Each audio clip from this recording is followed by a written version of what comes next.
Guys and trippers, Assalamualaikum warahmatullahi ta'ala wabarakatuh.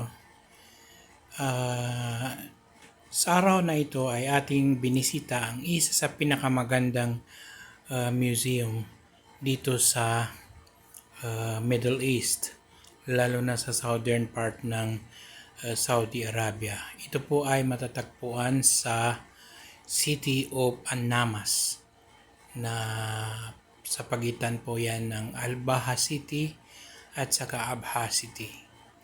So, ang museum po ito ay dinadayo na pinakamaraming mga turista ng iba't ibang nationality, pati na rin ang mga Saudi nationals.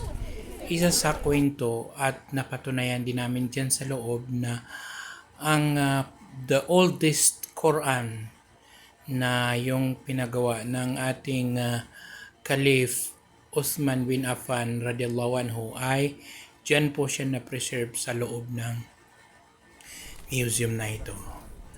Isa sa dahilan kung bakit po dinadayo ng mga turista ang area na ito ay dahil sa kakaibang arts at design na ginamit sa mga building ng museum na ito.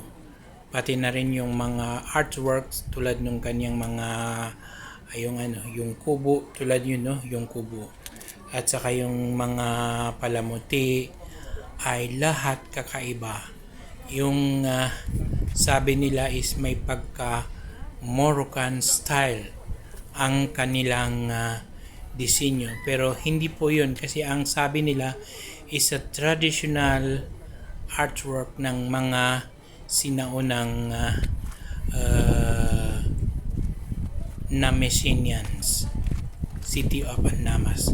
Ito sa likod ko sa baba is diyan po matatagpuan ang City of Majordan na isa na rin pinakamalaking bayan dito sa southern Saudi Arabia. So ito po siya, yan po ang building na isa sa pinakamaganda ang arts design na ginamit. Kumbaga pagdating mo dyan sa loob, magtataka ka or mamangha ka sa ganda ng mga disenyo ng bawat building. Dito sa baba ay binisita rin namin. Hindi po ito mga commercial or residential area. Ito rin ay extension nung museum na yon sa taas. Yan siya. Oh. So, pag tiningnan mo yan sa malayo, akala mo mga bato, pero ito yan po ay hindi bato. Kakaiba talaga yung yung paano nila nagawa. So, yan po siya. Sa gabi, yan. Tingnan niyo yung mga design sa taas na dyan mo lang yan makakita, dyan mo lang yan ma-observe. Wala na po yan sa ibang part ng Saudi Arabia. Dyan lang po sa Migal Heritage Village. Ito po, pabalik-balik po ako dahil sa hindi po ako makapaniwala na may ganun kagandang museum dito sa Saudi Arabia. So, yan lang po. Pag may time kayo, bisitahin nyo po yan. Pag Eid holiday, 4 o'clock po ang bukas. Thank you.